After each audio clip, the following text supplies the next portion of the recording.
Can you hear me?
Chairman Deal on the line.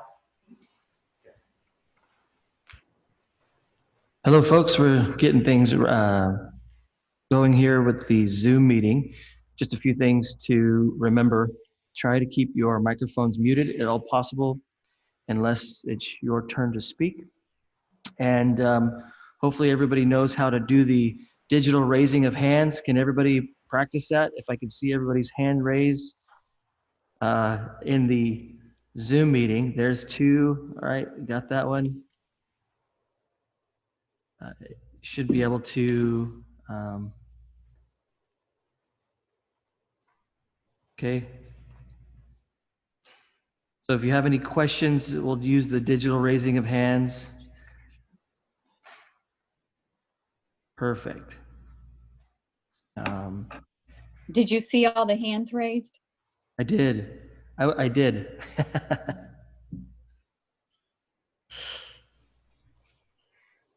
All right, and then the chat room is going to be monitored. So if you have any questions while somebody is speaking, you can put your question there in the chat.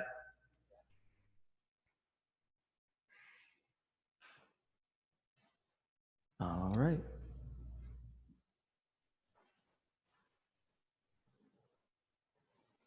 Is Eric on the line?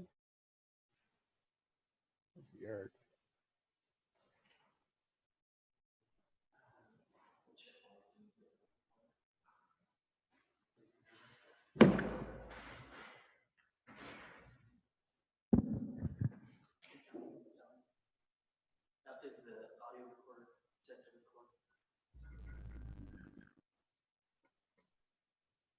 You guys hear me okay? Yeah. Great. Yes. Affirmative. Affirmative. All right. I was going to give a sec, see if Eric shows up.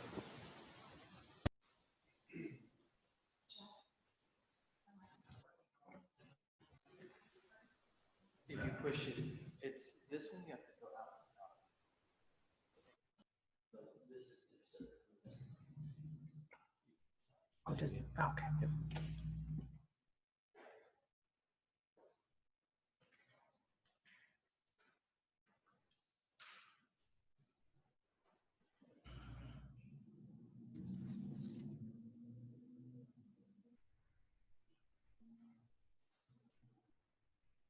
There you are, Eric. Okay, should we start the meeting? Do it. Ellen, do you want to do the call to order? Commissioner Bramer, Here. Commissioner Rich Creek, Commissioner Rich Creek, Here. Commissioner Payne, Commissioner Payne, Commissioner Voden. I can see him present. Vice Chair Belza, Here. Chair Deal. Here. I think Michael's on. I don't know if he marked him down. Yeah. Okay.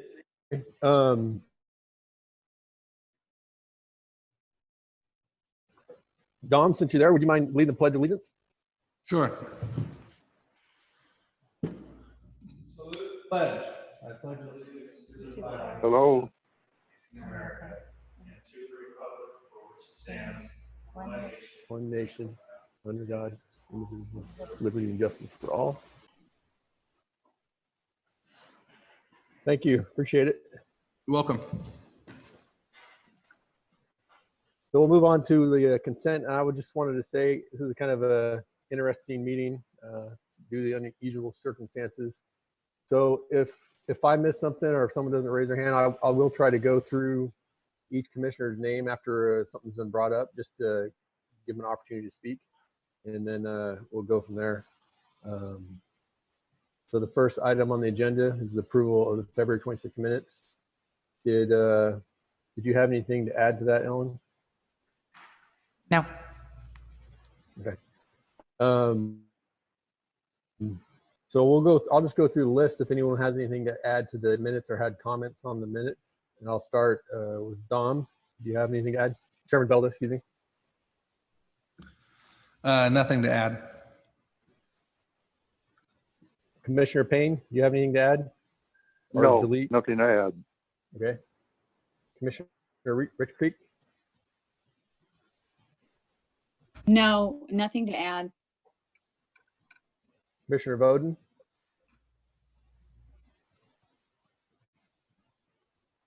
I see him in the camera, but I'm not sure if he's connected, so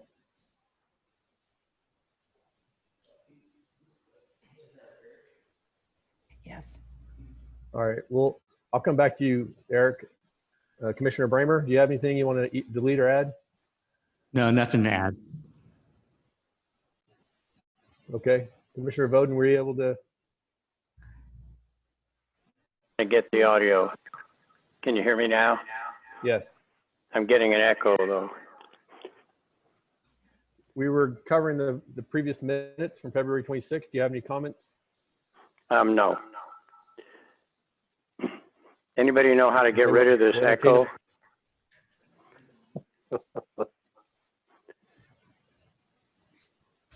Go ahead and just mute the computer volume or turn your computer's volume all the way off since you're using your cell phone for listening and speaking. I'm on a desktop.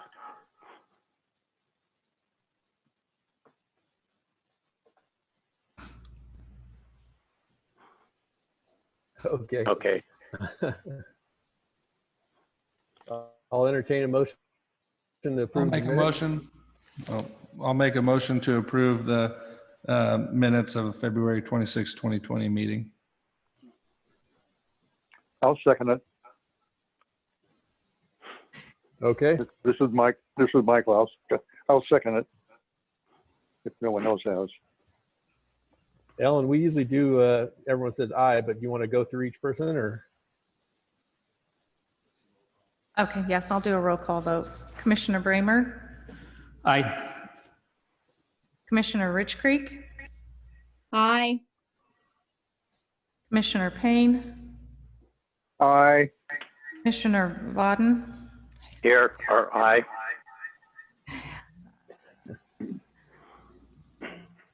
Vice Chair Belza, Aye. and Chair Deal. Aye. All approved. Okay, we'll move on to item 5. Actually, you know what? I missed the citizens addressing the commission. So citizens wishing to address the planning commission on any item on the agenda, when the item is considered, I believe we'll be raising hands electronically or other means, I guess. Citizen wishing to speak may request recognition from the presiding officer by raising his or her hand, aka the electronic hand, and then having an opportunity to speak on non-agenda items or similarly requested recognition and address planning commission. Sometimes 3 minutes will be placed on the time limit for citizens' comments. So, okay, sorry I missed that. We'll move on to item number 5, which is architectural review. And the first item up will be the consideration of an sign exemption application for surf through car wash located at 601 5th Street. I'll open it up for the staff report from Jonathan, I believe. Commissioner Deal, Yes.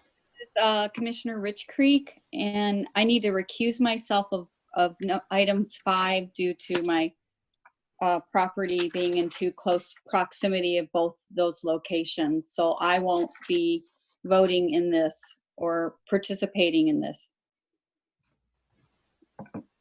Okay, it's noted. So we'll know for the John, record. that- I'm still getting an echo on the audio and hearing myself as an echo.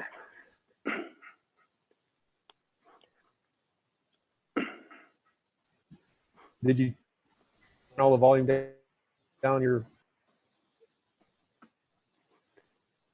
Yeah, but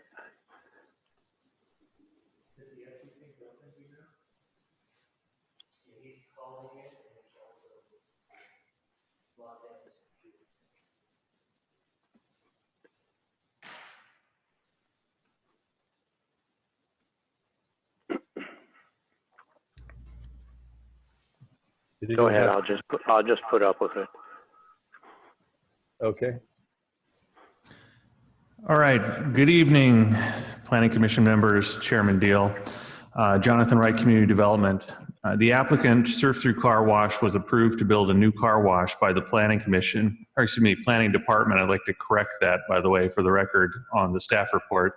It was the Planning Department on April 10th, 2019, and are in the construction phase. The applicant would like to add multiple illuminated wall-mounted building and ground-mounted directional signs to be consistent with their marketing and branding at other locations. The Marysville Municipal Code building signs prohibits internally illuminated cabinet signs and product logos. The applicant is proposing multiple wall signs with internal illumination cabinets and some with surf-through car wash logos.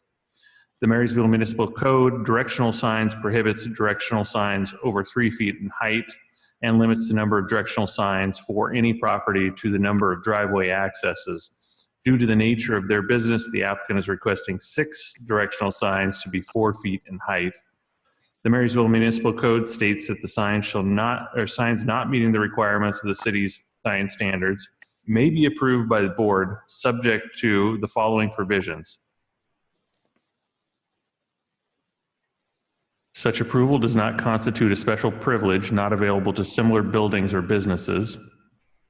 The nature, condition, and development of adjacent uses, buildings, and structures have been considered, and no approval shall be granted where such approval would adversely affect or be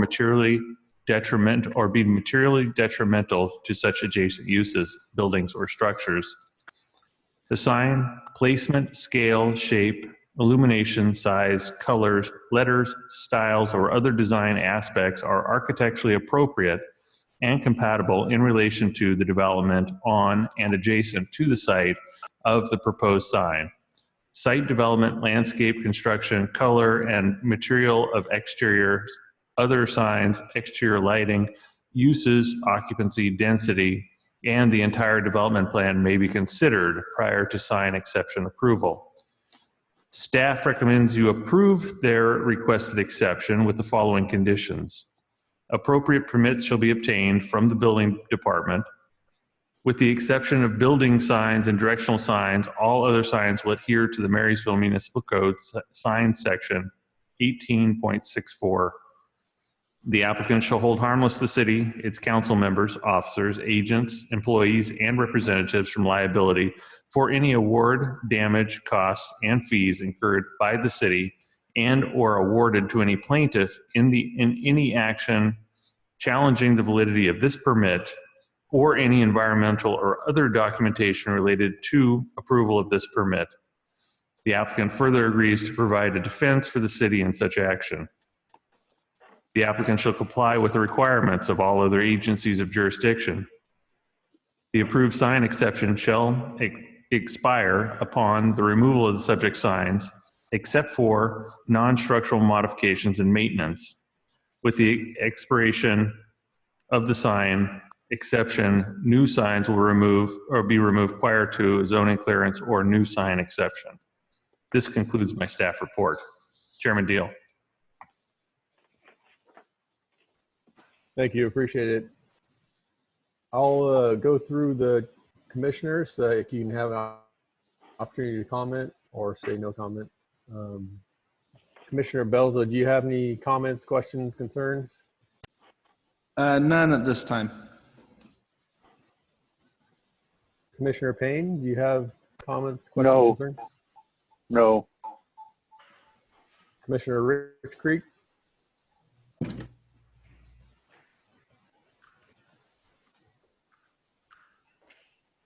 I believe she's abstaining from this item.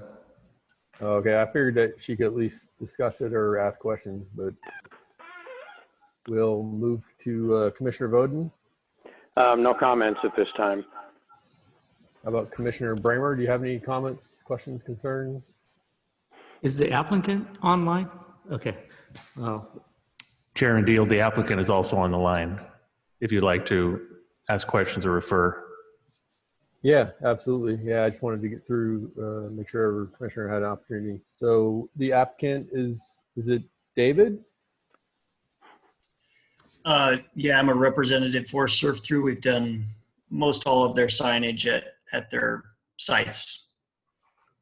So yeah, I'm just acting on their behalf. Okay, great. Thanks for having me.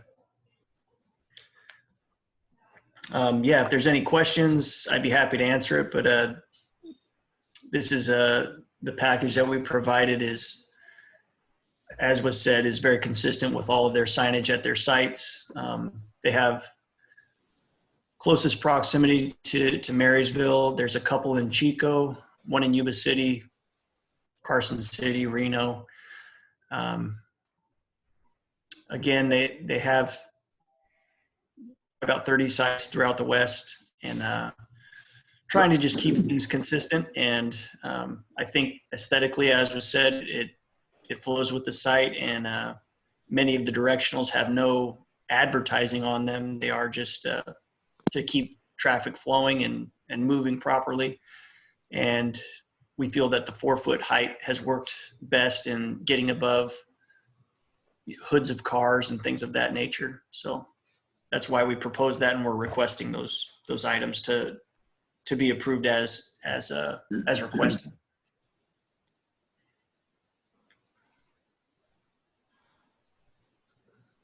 All right, appreciate it. Does anyone have any questions of David? Is it my turn? Yeah, this is yeah, Vice we can go down the line. Yeah, okay, this is Vice Chair Belza. I noticed in the package here that there's some scribbling on the presentation, and one of them in particular in regards to the sign, the main sign on the tower of the building, it says no logo. Is the logo going to be there, or is that our ordinance and your guys' notes? That was staff notes in reviewing the sign. Oh, okay. So we're here tonight to conceivably approve the logo that's there. Gotcha. We could not approve it, obviously, as staff as it was submitted. Right. Okay. So the everything that we see in the package is how it will is look. my chicken scratch. Yes. Yeah. Okay. Okay. Perfect. That was all.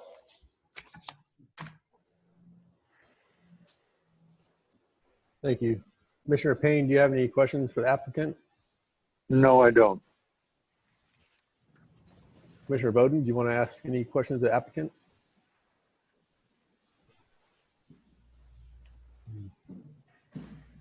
Maybe still feedback. Commissioner Bramer, do you have any questions? Yeah, I have a question. Basically, my question's regarding the freestanding directional signs. Mainly, looks like signs 1 and 2. Okay. They're off the street. I know previous commissions indicated that they've had concerns regarding pole signs. Wondering if you can make these more of a monument, since they're right there off the street. I mean, they are monument signage, and again, every city's different municipalities like to call them different things, but being that this is directional completely, it's not advertising a logo. We're trying to give it a minimal look, not a heavy base, not trying to obstruct line of sight, any of that, and just trying to keep all those directionals consistent throughout the site. Everything is going to be behind property line, obviously. I mean, it's something that can be addressed if that's what you really want to see. Haven't really come across that in the past, but it can be done if needed be. Jonathan, do you believe this is something that needs to be addressed? Even though it's not off the main street, it's on one of the back streets. Like, I'm not sure if it's the monument signs are more on the. So your traditional pole sign is something that stands usually above traffic and is on, fairly substantial size base. What they're proposing is just internal directional signage, which is fairly minimal. It would actually fall to the commission on whether or not they thought aesthetically it was better to be a monument or not. Having that many heavy objects within the perimeter of the property, though, could look cluttered, where this may just be a lot less optically intrusive. Yeah. All right, I'm good. Okay, thank you. Yeah, I remember when we were working on this, we were trying, obviously the reason why we changed some things was the internal illumination one, and the pole signs were for the, like Jonathan was saying, they're super tall. So that was the main reason that I recall from working on it. I was wondering if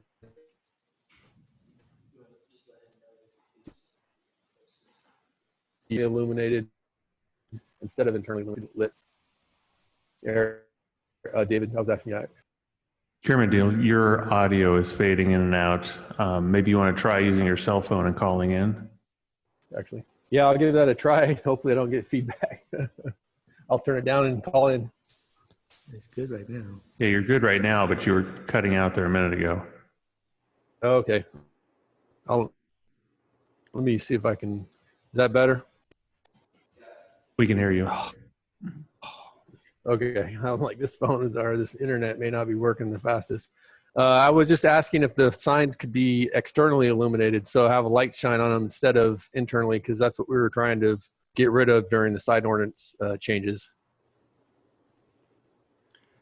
Are you referring to that for all signage or just the monument sign specifically?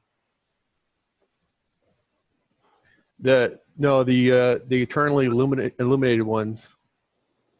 I mean, virtually all the signs are internally illuminated. So, I mean, are you referring that for every single sign? Yeah. In my experience, I would really recommend against it, especially for the monument and the directionals, because those, I've just seen external lights on the ground, floodlights get hammered by kids being kids. And I think it's a much cleaner look being internally illuminated. These are all new. They're not high intensity LEDs, but they're evenly distributed. It has a very clean look. I don't feel like it's a distracting look. It's very clean. It's used, I mean, extensively in downtown areas and, upscale commercial and retail centers. It's very common. I think just the maintenance of it, and it's being concealed, so it's, vandal proof. To me, it's just completely the way to go, but that's, again, just my experience. Thanks. I recall, I think you guys are, so all Sorry, you're cutting out again. be only illuminated during the evening, I assume, from like, let me try calling in on a phone, see if that helps. Commissioner Belzer, do you mind continuing? I'll call in and see if I can get it in. Yeah. Let's see here. Have we heard from Commissioner Voden? Do you have any questions for the applicant? No, I have no questions. Commissioner Payne, do you have any questions for the applicant? No, I don't. Okay. Did you, Commissioner Bramer, did you want to propose that to the council or to the commission here that on the monuments opposed to the pole signs? Or were you reneging that? Yeah, right now I'm good with as it says. Yeah. Okay, so then we need to wait for Chair Deal to come back online and see how he wants to proceed with this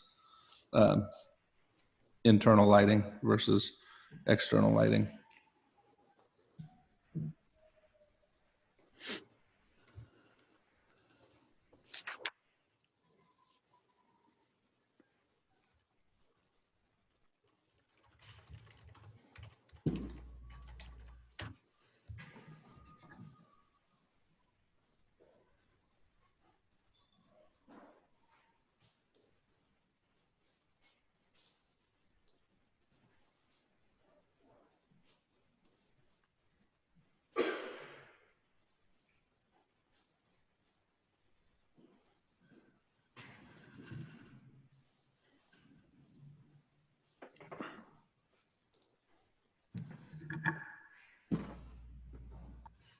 All right. Am I in? Yeah, we got you. Okay. We've basically left off, we still are where we left off. Okay. The floor is Yeah, I yours. was just, okay, thank you. I appreciate it. I was asking about the illumination because, like I said before, we were trying to reduce the number of basically flashing bright signs everywhere. I think that makes sense. Obviously, some of them, especially on the ground, are going to be internally illuminated, so it's easier to see. So I was probably more concerned with the wall signs, and I think you're only going to run them or turn them on, I assume, for a few hours in the evening, is my guess. All the signage, you know, for Title 24, it's got to be run back to a lighting control panel plus a photo cell. So they won't even be running all night. They will go on at dusk, and most likely they're going to be turned off at midnight or before. Usually 10:30, 11 o'clock is what they'll set them up at, so they don't create a nuisance. But they're, especially back from the proximity, how far the building is off the road, I just really don't see them being as a nuisance or a distraction or anything. And there will be no blinking at all. It'll just be one steady controlled light, on or off. That's it. Okay, thank you. Uh-huh.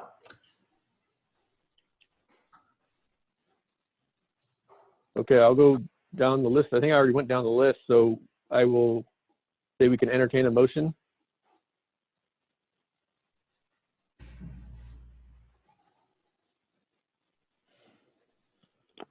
Or is there any other hands raised? I didn't see any hands raised for more comments.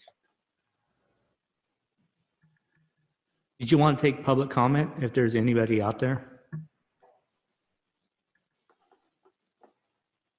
Yeah, I don't see any hands, unless I'm missing it, but I don't see any hands raised or comments.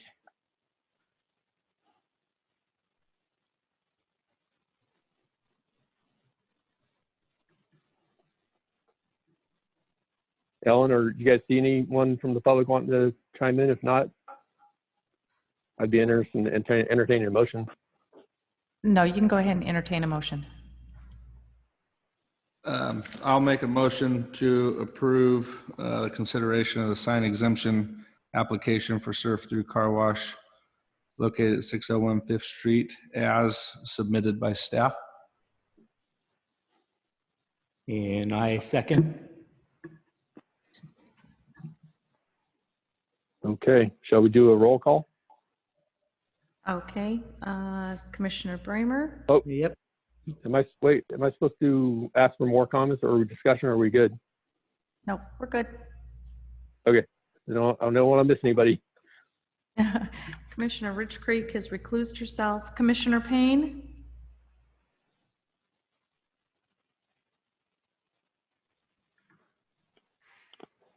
Commissioner Payne? Is everybody muted?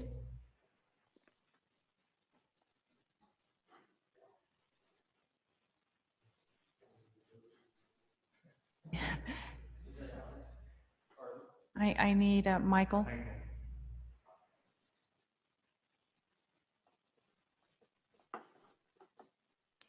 I vote There- aye. Thank you. Okay, sorry about that. No, thank you.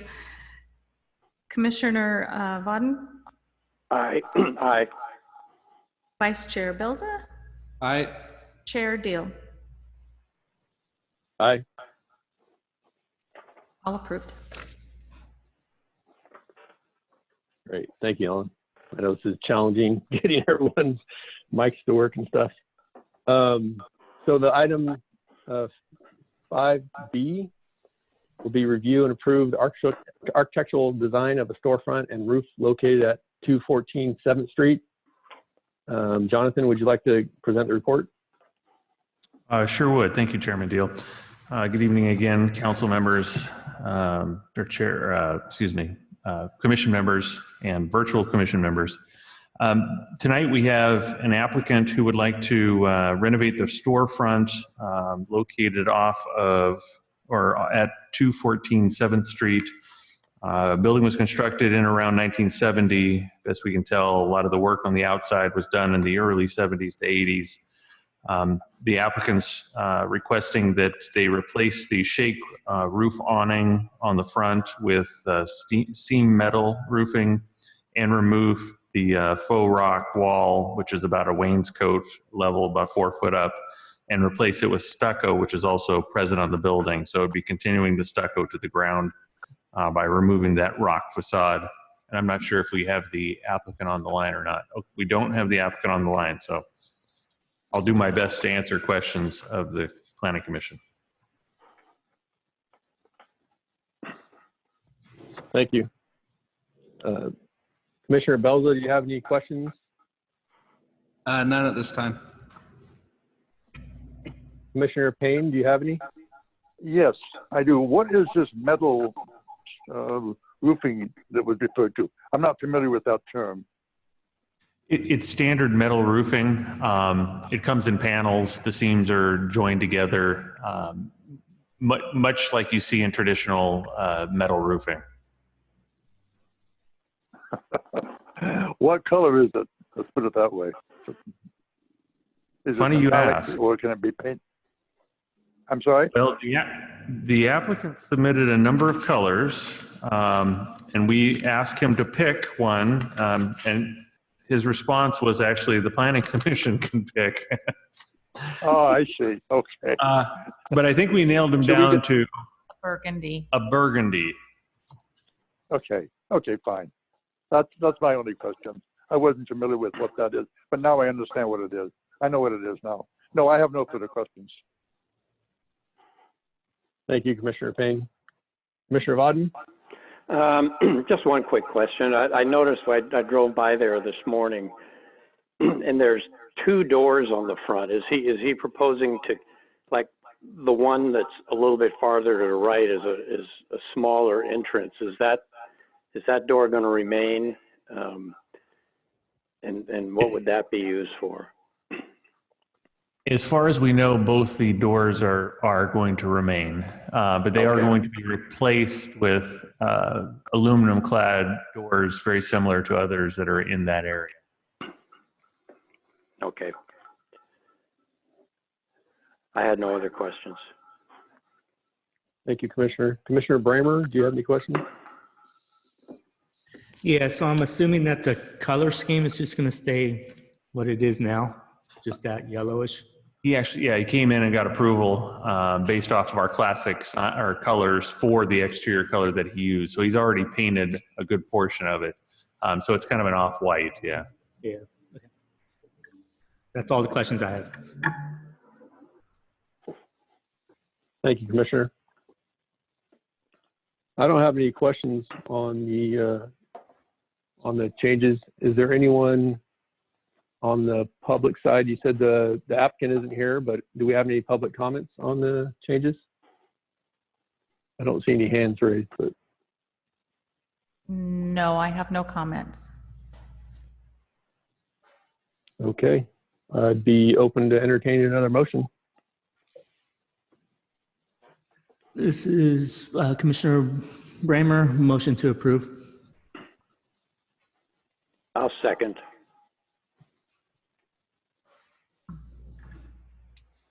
Any further discussion? Okay.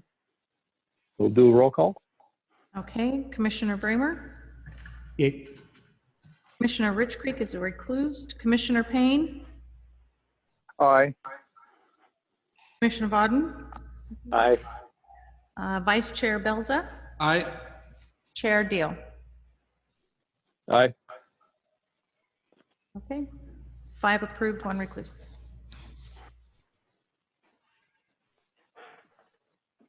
Okay, I believe item 6, the public hearing, and it's to approve a conditional use permit with Robert Myers to operate an off-highway vehicle track in Riverfront Park. And Jonathan, will you be presenting another staff report? I will.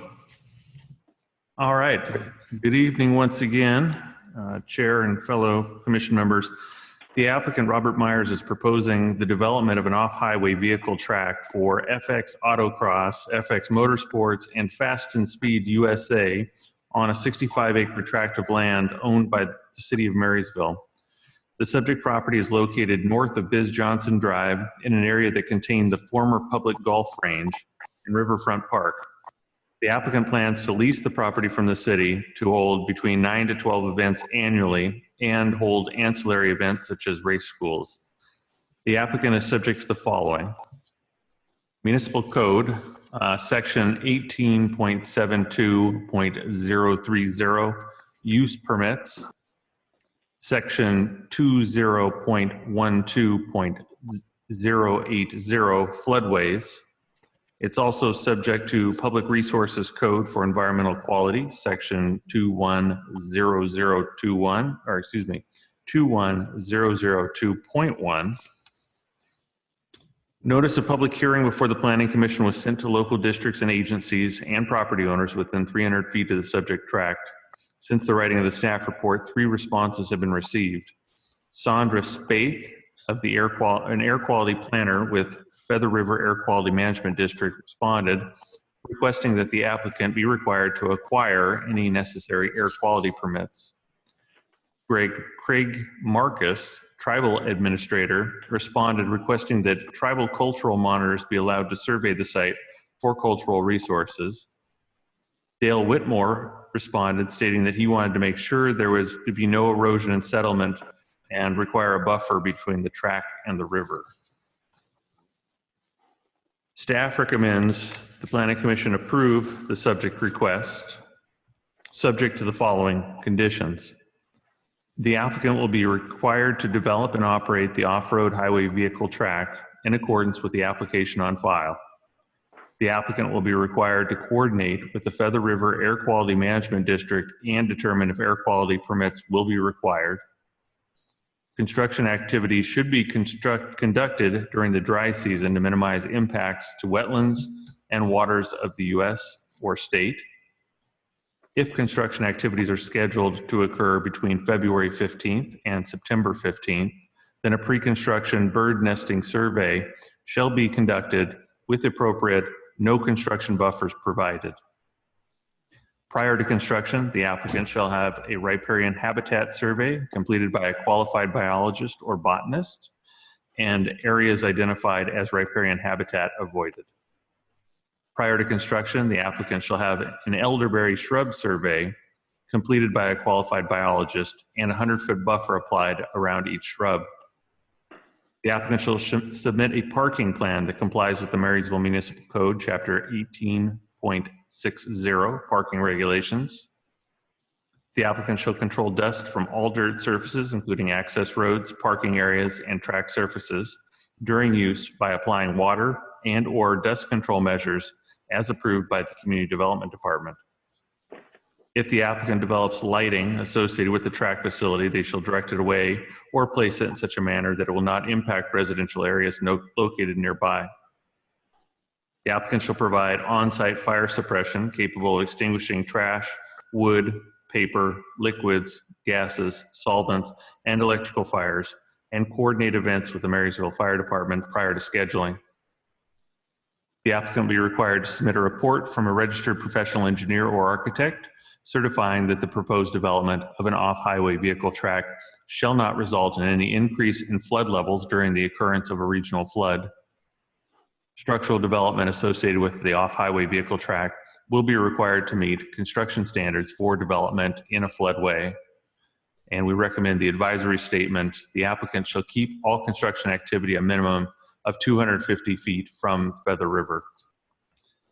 Staff recommends you conduct tonight a public hearing, certify that the Planning Commission has reviewed and considered the proposed mitigated negative declaration and adopted its findings reflected in the independent judgment of the city as lead agency under CEQA, and recommend approval of a conditional use permit permitting the operation of the off-highway vehicle track in Riverfront Park subject to the conditions noted previously. This concludes my staff report. Chairman Deal. Thank you, Director Wright. Appreciate it. I will also go through the commissioners for comments. So Commissioner Belza. This recommendation is only for, this doesn't pertain to the actual lease. That's negotiated between council and the applicant, right? That's correct. And I That's think all for now. we may have the applicant on the line too.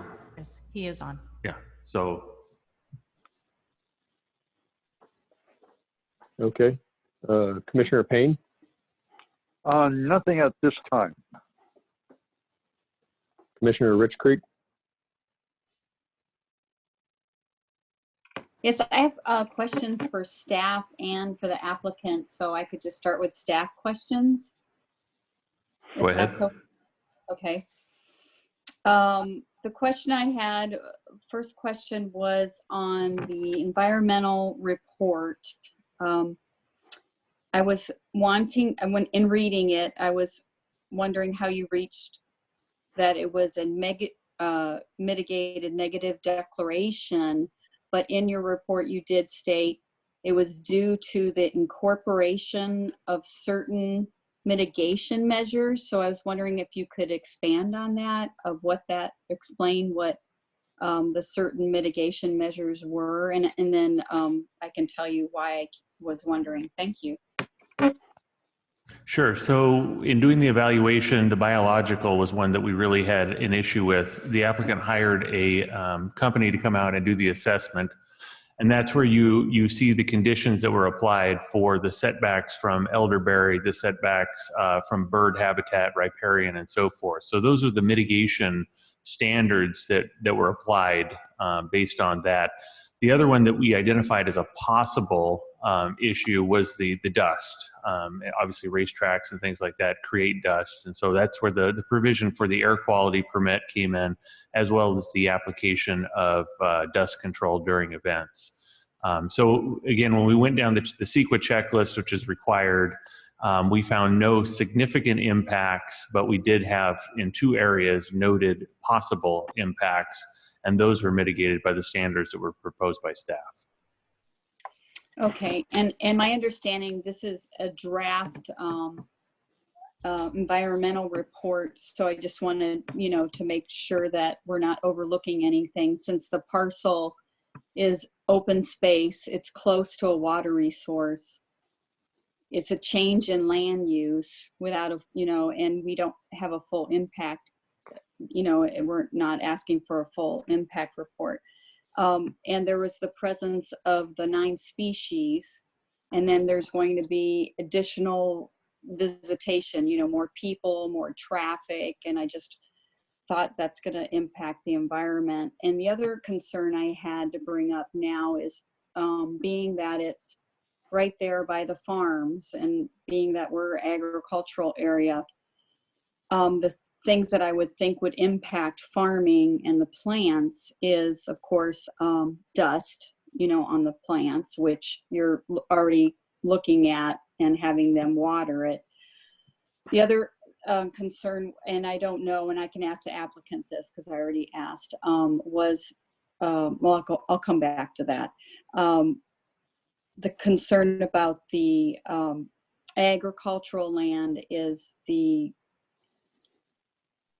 close proximity to it. Have we heard from any, I don't think you did, because you would have stated, but you didn't hear back from any of the ranchers or farmers in the area as to this? That's correct. Okay. So are we overlooking anything? Because I'm surprised that we don't need a more inclusive environmental report, with it being an open space so close to a water resource and the change in the land use. I just wanted to make sure that we didn't need a stronger, environmental report for something like this with the extra traffic. So that was one of my concerns. The other question I had is on the application.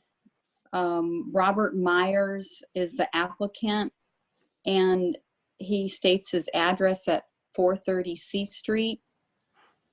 And is that correct? Did he move from Chico, or the applicant lives at 430 C Street? because that's a commercial business. So I was just wondering if he had advertently put his work address and not his home address, or just wanted to check on that. You might not know the answer to that. That's a business address as far as I know. Okay, because he had put in another application and he had his addresses in Chico. So it was just, I just noted that and was wondering why did he just move?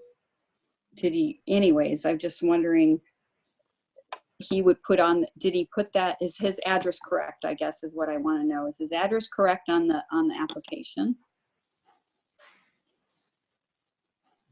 Well, I guess that would be up for the applicant to state, but as far as I know, they're getting mail at that location, and that's what he has identified as his business location. Okay, okay.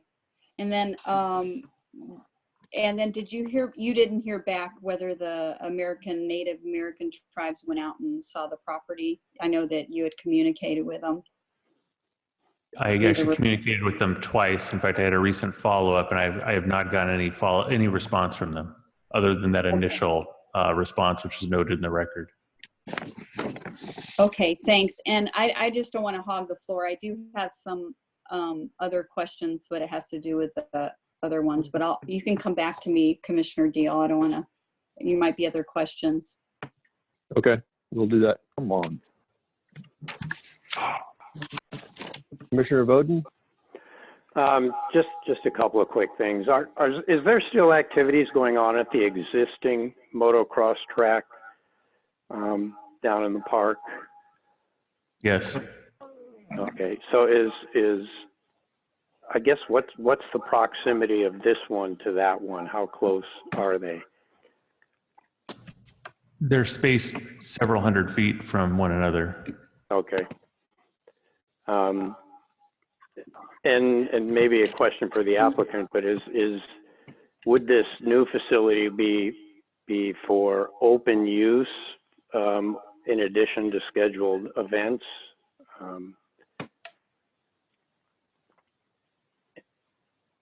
That is a question. And I guess is there any danger of any conflict between the existing track and the new facility as far as the number of cars or number of people who would be down there?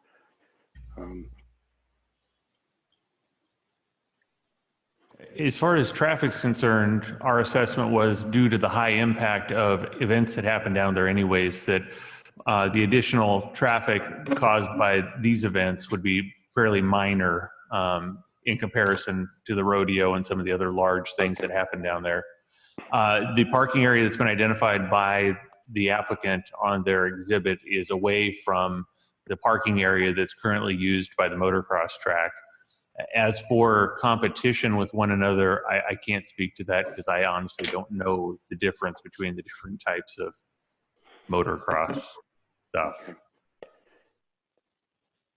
Does the applicant agree with all of the conditions that have been imposed or that are proposed to be imposed? Yes, this is Robert Myers, applicant. Can you hear me okay? Yes, yes. Okay. Yes, I agree to all the terms and conditions as applied by Jonathan and the city. Also, Okay. just real quick, between the two tracks is the adjacent track is actually two-wheel motorcycles only, and we're four-wheel vehicles. Okay. That's all I have at this time. Thank you, Commissioner Voden. Commissioner Bramer?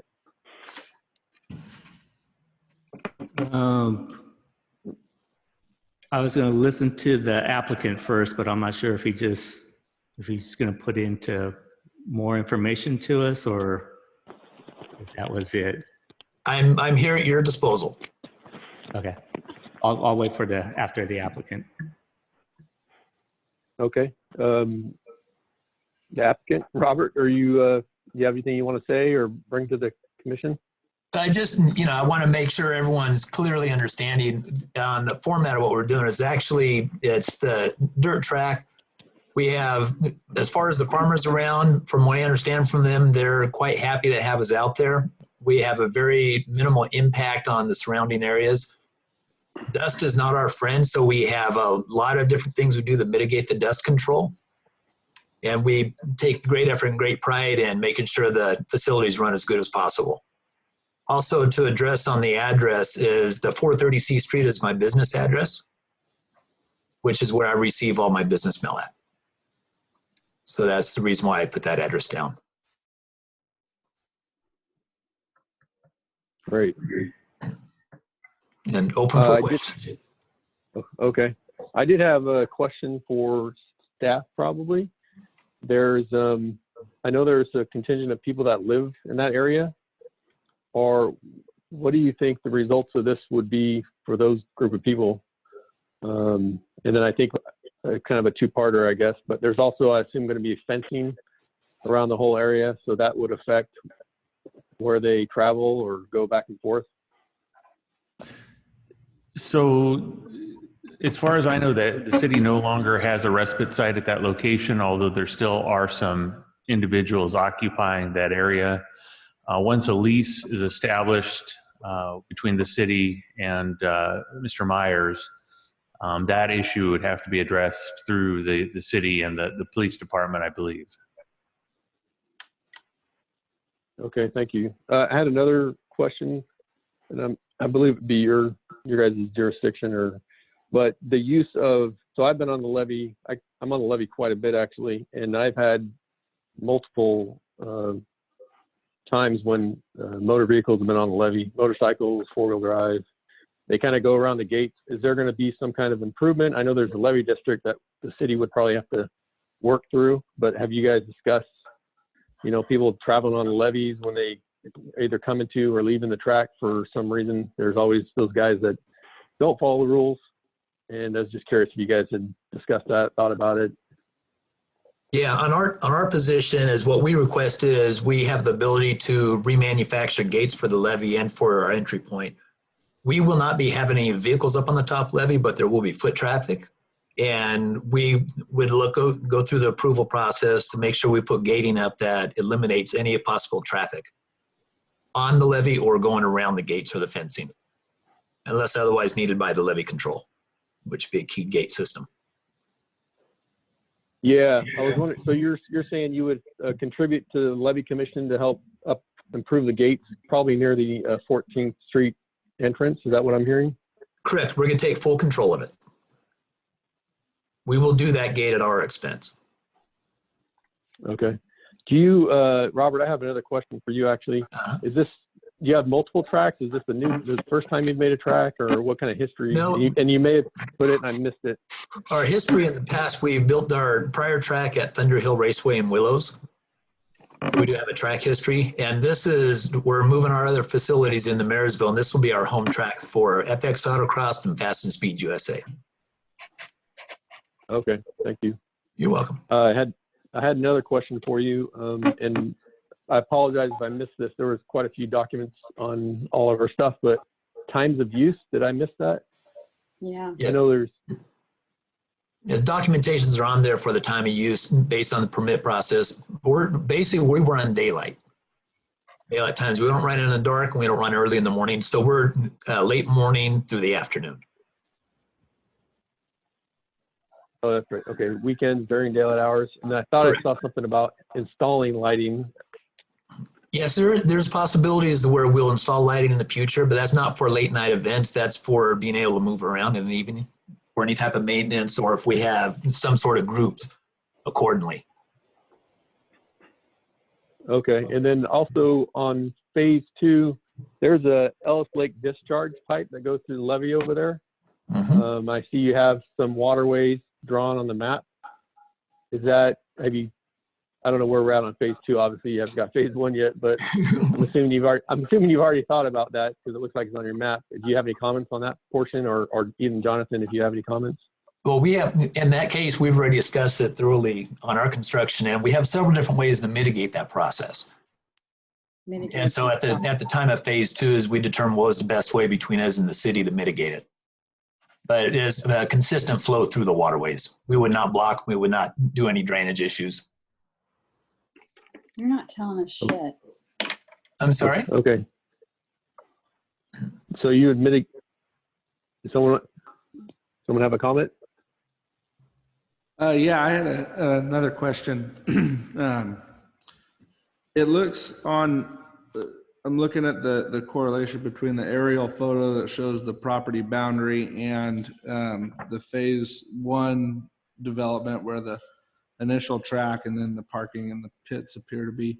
I believe, and I'm not 100% sure, but I believe that the orchards, the farm ground orchards to the north of the property of where phase 1 is going to be, I believe that the farmers use that 14th Street area as access to be able to get into those orchards.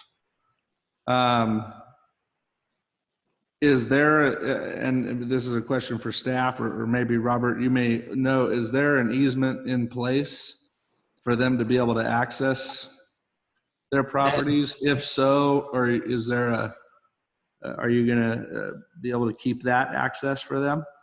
That is correct. There will be an easement going through the main gates and right through the parking lot, right into their access points. So the farmers will have access to the parking lot? That is correct. And to the gate. Super.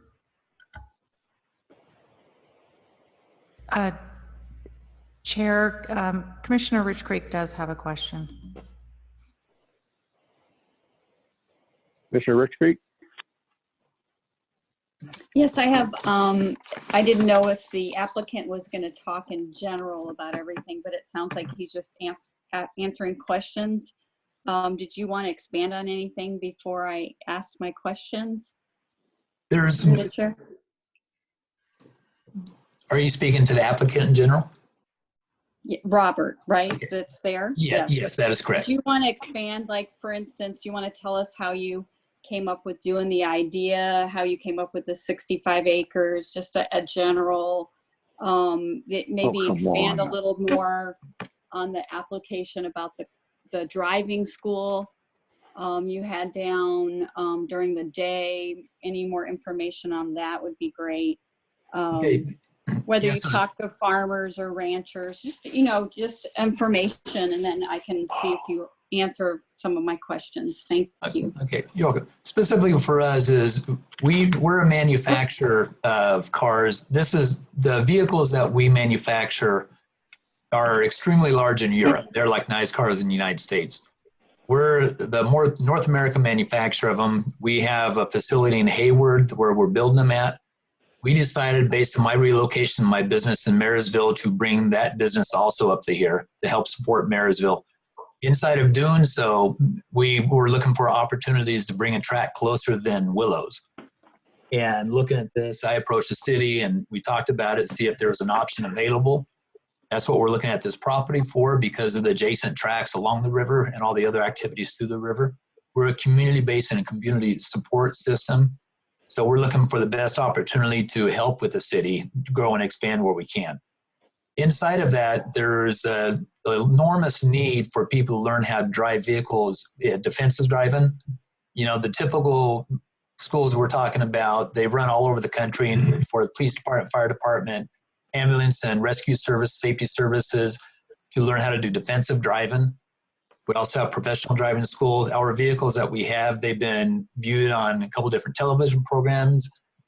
They're world-renowned cars. A lot of people want to learn how to drive them. So driving school will bring people from around the country to get in the seats of them and become professional drivers. And we have people that drive for NASCAR, Formula One, Ferrari Challenge, multiple professional ends. And they come to the driving schools to enhance their driving skills with us in our vehicles. So this is what we intend to bring into Marysville. Okay, thank you. And did you happen to talk to any of the farmers or ranchers in the area when you're out? He said he did. Oh, okay, he did. Thank you. Being that the parcel's designated as a flood risk, I was wondering about, I'd read in the report that you were going to do, take down the flora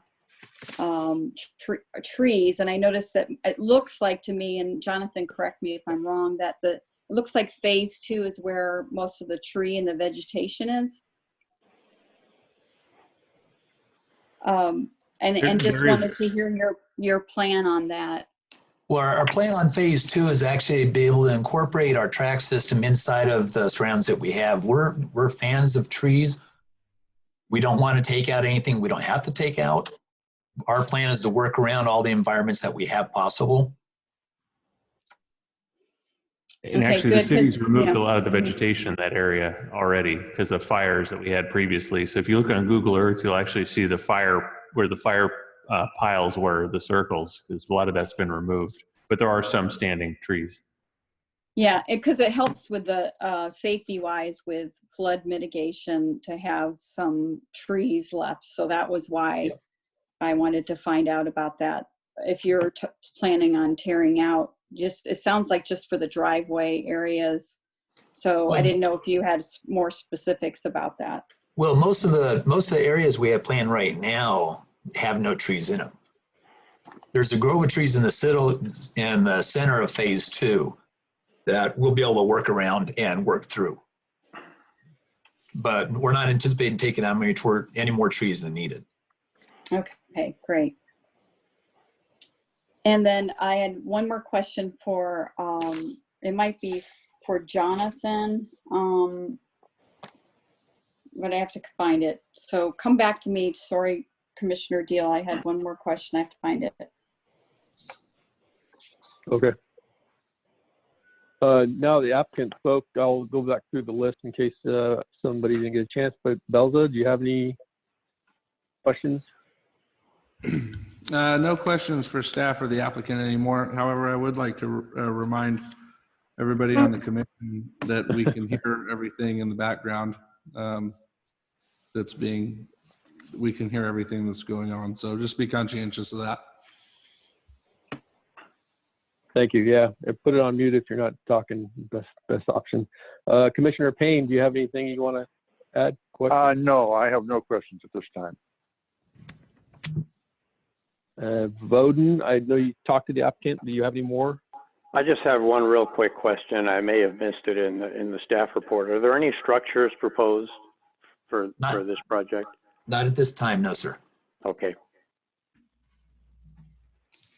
That's a good question. Does the phase 2 have any construction planned for something like that? We have no plans at this time for any permanent structures. Yeah, okay. I just saw the spectator area, so I thought maybe that was something that's in the long-term future. Yeah, if anything of that goes in, it would not be a permanent structure. We do anticipate being flooded out a few times. Yeah, you should anticipate that. Boat races. Thank you. Commissioner Bramer, I know you had a chance too, but do you have any other questions? Yeah, I have some questions. Basically, stay on the structure. So I'm assuming that you're going to be using portable restrooms. So in case there's a flood, you can get them out of there easily, or is it going to be like little bin stations? Portable restrooms on pontoons.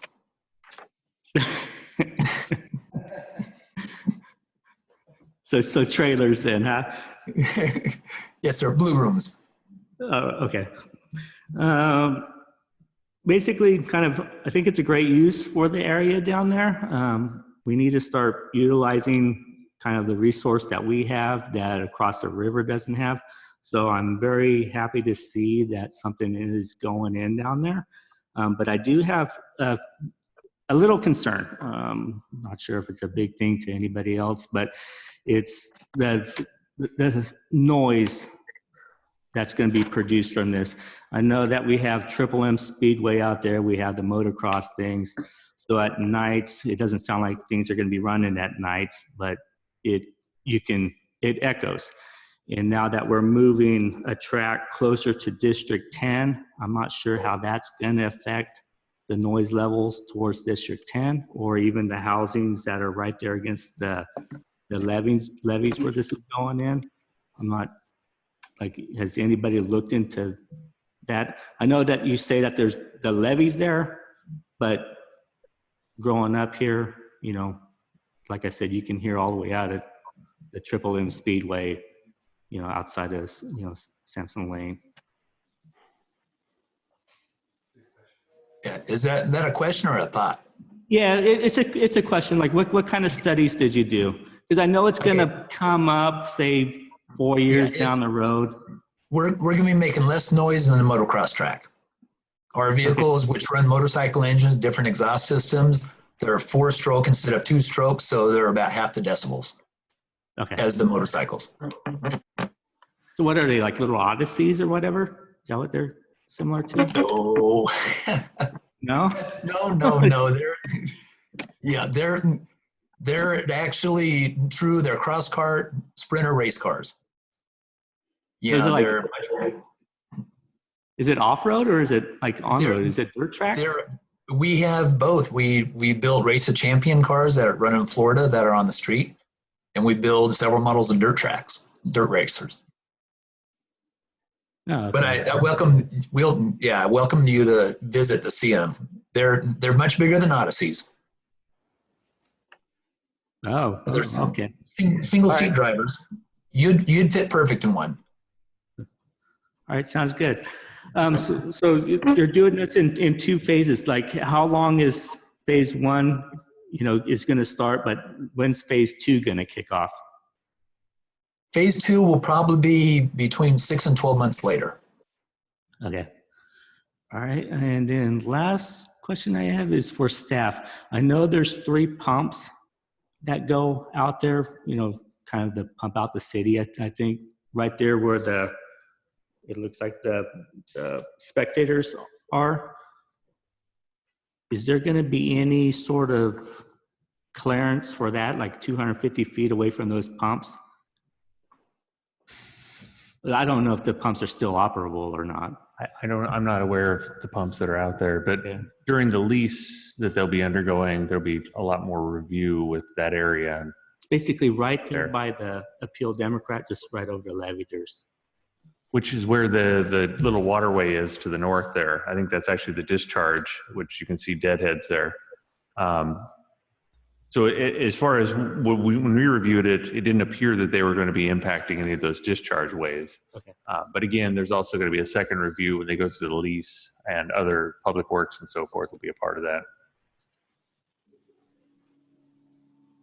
And I would like to note for the record, the applicant kind of touched on this a little bit, but these are also going to be vehicles that will be manufactured in Marysville. They have located a site that they are currently working on constructing, and that will be a base of employment as well as activity for these vehicles.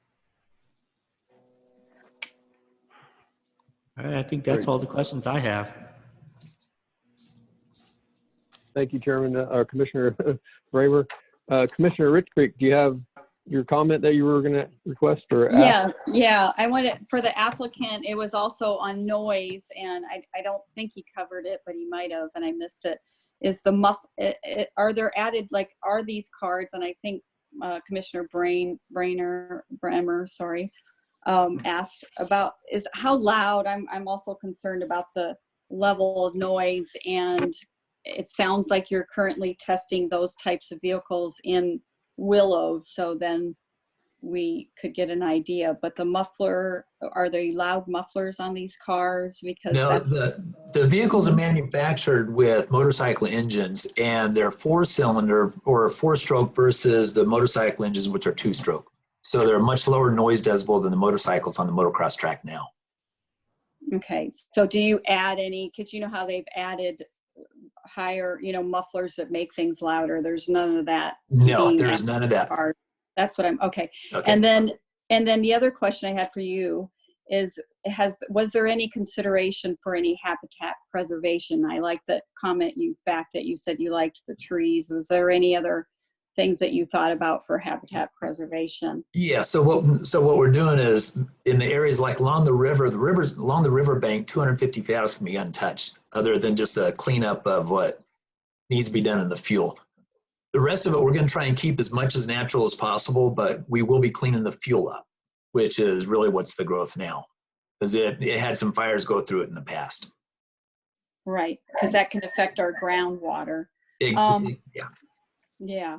And then the other thing I noticed in the report that I had a question to you on, you might not know the answer to this, so it's okay to tell us later, but you said you were going to be looking at using test bonding products, and I was curious as to the ingredients, if they're made from chemicals, which, you know, also affects our groundwater and our local farmers. So do you happen to know what if there's chemicals used in those bonding products? No, there's actually one product that we started testing on last year. It's actually made out of soy. Mm-hmm. Oh, okay. And that's we're looking for more of the natural products. They're just bonding agents to the dust, but not chemical based. And some of the farmers said they have a couple of ideas they're working with too that we're going to look at. Thank you. All right, and that's all I had for questions for you, and the other ones are for Jonathan whenever you're ready, Commissioner Deal. Yeah, I think you can ask them questions. Okay. I was just going to say the concerns I have, I like this idea of the whole business and my comments on the whole thing as a commissioner, to where I'm thinking business wise, I like the idea, but I do have some concerns and would like to wait till we see these other reports that are coming out that we're getting. I think we're getting a riparian habitat survey. We don't have that yet, correct? Those will not be manufactured until after, as a condition of approval, which means that this hearing would be closed and it would be done. Okay. And the flood impact report, was that what we had in our packet from FEMA? That was the flood map. According to the NFIP program, the National Flood Insurance Program, anything in the floodway has to have an engineer who addresses potential impacts of displacement. So before he moves anything out there, they will have to have an engineer on site to address what flood flows will be in that area, and if the movement of earth that he's proposing is going to displace water, causing a hazard other places. So that'll be gone through even after we approve it at this phase. You'll still look at that flood impact report and the riparian habitat survey. That's correct. They'd have to be submitted to us prior to us approving any activity on the site. Okay. And I don't mean us as in the planning commission, us as in planning staff. Okay. And the other question I had on the map, which the one that was shown in, I'm not sure the attachment number. We had several attachments, but if you need to know the number, I can tell you. It's showing the complex and the water there around phase 2. That's not the river, but that's the, what body of water is that around there? Jack Slough, I believe. Yeah, that's what I couldn't think of this. Jack Slough, thank you. And so that riparian habitat survey will kind of, take an effect that area. That's going to be right there in the middle of phase 2. That's correct. Yeah, they'll have to actually come back based on these conditions of approval when they go to phase 2 and resubmit those documents for that phase. Okay, so basically we're doing the approval to move on to that phase if we, on this recommendation. That's correct. They've applied on the conditional use. Yeah. That's correct. They've applied for both phases during this. So the conditions will be applicable to both. If they decide to do both phases at the same time, then their studies would have to address the entire area.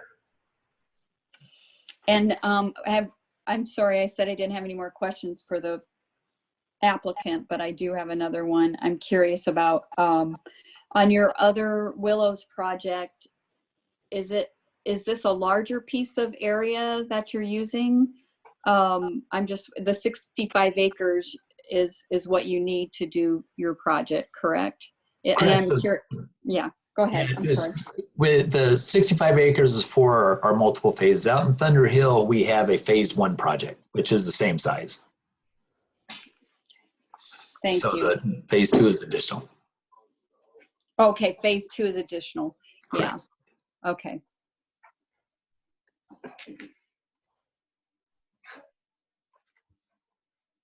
Is that yes, that's all I have right now. Yes, thank you.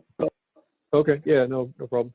I did have a question about the local residents in the apartment complex right over the levee. Did we receive any input? Did we ask for input on noise levels and stuff like that from, do you guys know, right next to the Pill Democrat? I believe those Jonathan? areas, Or- sorry, I believe those areas were within the notice area and they were notified. We received no comments from them. Okay, thank you. And I had a second question, and this may be maybe the applicant. I'm not sure if it's to your applicant, but I was going to ask, is there a minimum lease length that they would do or we would do? Or is it, I know it's a separate part of this project and we're discussing other items, but I was just generally curious whether lease length is an issue. We're looking for a longer lease versus a shorter because we're going to have enormous resources and efforts put into it. Absolutely, yeah. Okay, so there's no one's discussed that, or a city that doesn't have a minimum that they would do. I don't know if Jonathan, I'm trying to ask you, I think so. I don't have any idea on the term for the lease. That would be something that will be negotiated probably with the city manager and the city attorney, and then ratified by the city council. Okay, thank you, appreciate it. I had another question actually for the applicant. Mm-hmm. You mentioned bringing people to the area, helping improve it. Do you know kind of a range of employees that may be here, full-time, part-time? In the shop itself, you can estimate anywhere from 10 to 20 in the manufacturing process. In the track, there'll be weekend part-time people coming around. Could be anywhere up to 20, 30, 40 per event. Okay, thank you. You're welcome. I have no more questions. I don't know if anyone else does. They can raise their hand. I think we kind of went through everyone, but you're welcome to speak up.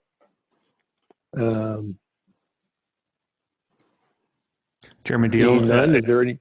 Oh yeah, go for it. Was that you opening it up for public comment? Yes. Okay.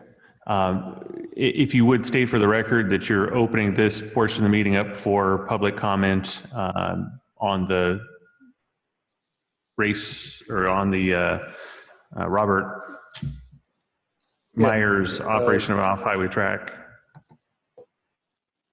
Yes, we're open for comment on the approval of the conditional use permit with Robert Myers to operate the off-highway vehicle track in Riverfront Park.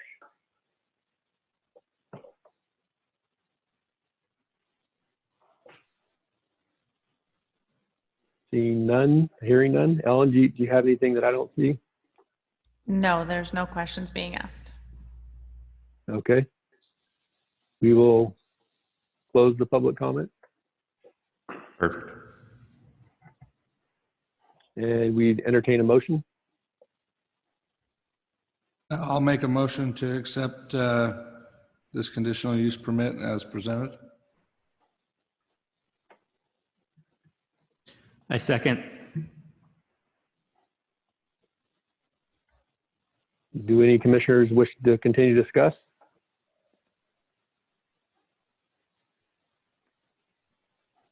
Seeing and hearing, oh, I see Kelly, you have your hand up. Would you like to make a comment? Yeah, I just, this is more of a question on our motion. And I don't know if we're just approving a conditional use permit. Can we put a recommendation with that when it goes to the city council? If we all decide that just to keep in mind consideration for the surrounding habitat and farmers. I mean, they probably do that naturally, but can we make that recommendation along with this conditional use permit approval if we prove it? I'm going to ask for clarification. Or what are you asking us to add to the permit? No, if we can send a recommendation to the city council when it goes to the city council to make, it's probably unnecessary, but they're probably going to review it. But I just want to make sure that they think about the habitat preservation, which Our applicant sounds like he's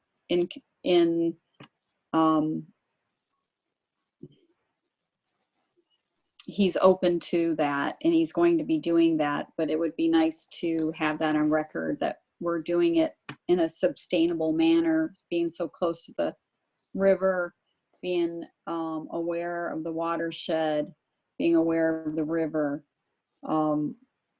I think that that needs to be important to us as commissioners.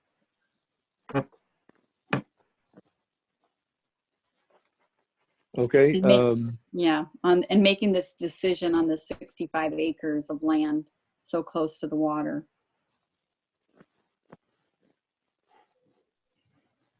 Okay. Director Wright, I'm actually going to ask you, how could we add that to this if we approve it? How can we add some text or language like that? Well, if somebody wants to amend the motion to add that as a stipulation to go forward to the council, that's something that you could do on the record, and then we would forward that on to the city council once it comes time for the lease. They're not going to be, they're not reviewing the conditional use permit. That's a quasi judicial action that's handled by the planning commission. So at the end of this hearing, should you reach a decision, that decision will stand in regards to the activities that are allowed on the site. Then they would be working on the lease or the legal, the civil part of it with the city council and the city manager for the lease itself. But the lease could have stipulations added to it for also additional environmental considerations. So somebody could appeal it though, correct? To the council, any action that we take. That's correct. There will be an appeal period following. Right. Okay. So I would like to make an amendment to the conditional use permit with Robert Myers. If it's approved, that with the condition that habitat preservation, the city council on their own, oh gosh, I had the wording before I started saying this. Let me start over, sorry. Approve the conditional use permit subjecting to the habitat preservation that the city council deems necessary after reviewing the environmental reports. So as a point of order, there's a motion and a second on the table. This is a proposed amendment that would have to be considered by the whole of the commission and allowed. So it's up to the person that made the motion can amend it. So who made the motion? Sorry, who made the motion? Vice Chair Belza. So Vice Chair Belza, you would have to amend your motion if you so. Yeah, what? But you don't have to. Can you repeat one more time exactly how Sure. you were suggesting this amendment? Sure, that approve a conditional use permit with the, what's the word I use, with the, on the condition that the city council consider habitat preservation after review of environmental reports. Can I ask Commissioner Ridge Creek and Director Wright as well? Maybe Commissioner Ridge Creek, in taking into consideration your amendment and the way that you want it read, is there not sufficient continued environmental study that needs to take place that would not appease the conservation element and consider, in reference to the flood study that has to happen, et cetera, et cetera? I mean, Director Wright went through a pretty extensive list about continued environmental research, right? That's going to have to take place before anything can happen. Well, the issue is that it's a mitigated negative declaration, and the parcel's open space. It's close to water resource. It's a change in the land use.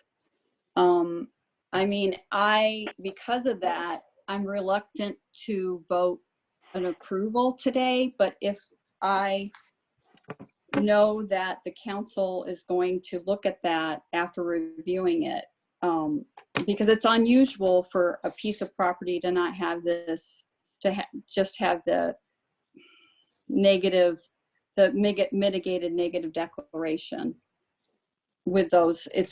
And I didn't hear why we came to that conclusion specifically. So I just feel reluctant to vote this in on this parcel of land with those things, but knowing that we're going to be getting those reports later on and that the council is going to be reviewing them, I feel okay granting a conditional use permit with that added language that, and it's not, and it's basically giving it to the city council to consider the habitat preservation based on the whatever they want to do after reviewing those reports. So all your amendment is asking is for council to consider Yes. any type of mitigation, Yes. habitat mitigation. Correct. Right. Commissioner Ridgecrest, may I pop in for a second? I'm sorry Yes. to interrupt. One of the things we're doing, we retained AES as our consulting company for the mitigation of everything. And our track designs will be evolving around their presence on the property. So like with you, I'm very sensitive to the waterways, the floodplains, the water, every bit of the property I'm very sensitive to. The guy that will be coming out, his name's Josh with AES. He and I walked the parcel a couple times already. Our track design is going to be flowing around his recommendations for the same considerations to the environmental issues. So, as I understand what you're requesting, we're on the same page. Jonathan or Commissioner Wright, he understands it also. We've gone through the process and our track designs are flexible enough. We're walking through the course before we do any work on it. We're going to have the AES on site with us, walking the best possible measures on it. Also keeping 250 feet away from the river, keeping it as natural as possible. We're just cleaning up the fuel that's a hazardous issue out there. Everything else we're going to keep as natural as possible. Does that satisfy concern? Yeah, I think so. I think the council is going to have a chance to review those reports. So I think that we can just keep the language as it is. Thank you for hearing me out. Thank you for contributing. So my motion stands to accept the conditional use permit as presented by staff. Okay. Mr. Rimmer. I second it. Okay, Okay, roll call vote. Michael? Commissioner. Oh, do you want a roll call? I was actually going to see if Michael, I thought he popped in for the question, but maybe I'm wrong. Michael, do you have any, Commissioner Payne? Do you have any No, I have no questions, no. Okay, sorry. Any other questions from commissioners? Okay, seeing none, yeah, I roll call vote. Okay, Commissioner Bramer, Aye. Commissioner Rich Creek, Yes. Commissioner Payne, Aye. Commissioner Vaden, Aye. Vice Chair Belza, Aye. Chair Deal. Nope. 5 yes, 1 no. Okay, we'll move to item 7, commissioner comment. And I will do the same thing. I'll go down the roll. Commissioner Belza, do you have any comments? Go ahead. Go ahead. Sorry. Well, I forgot I was supposed to read the motion approved conditional use permit by Robert Myers for the off-highway vehicle track in Riverfront Park. So we'll move to item 7 now. Commissioner comments, Chairman Belza. Yeah, just one comment. I hope we don't have to do these meetings like this for very much longer. I like seeing everybody and being able to interact. So I miss seeing everybody's faces. But anyhow, that's it. I hope everybody's doing good and staying healthy. Thank you. Commissioner Payne?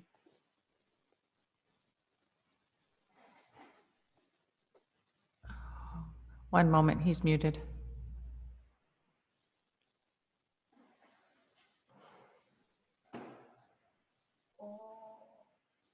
Commissioner Payne?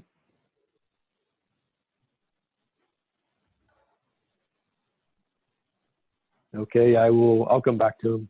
Commissioner Rich Creek? Just that, yeah, I hope everybody stays healthy, and thanks for listening and discussing, and it was a good meeting. Thank you. Thank Commissioner Payne. I heard you come on. I forgot to unmute, sorry. I want to thank Ellen for introducing me to Zoom, which I knew nothing about before this. Anyway, thank you, and again, my wishes for everybody's good health for the foreseeable future. That's all. Okay, thank you. Commissioner Bowden? I have no real comment other than I have a feeling this may not be the last one of these that we do. So depending on what our agenda looks like, or if we have meetings over the next couple of months. But Okay, thank you. Commissioner Bramer?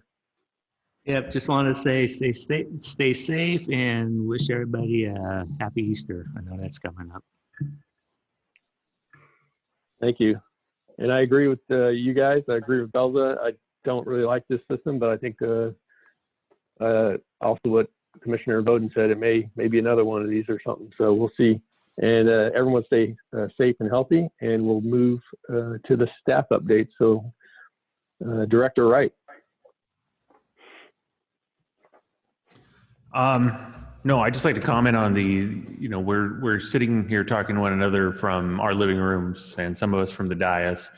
It's very unique times. I mean, this is unprecedented. I would like to offer to the business community and anybody that's out there, one of my main focuses is economic development and trying to better the city and get us into a financial position where we're flourishing. And of course, this is a major setback to that.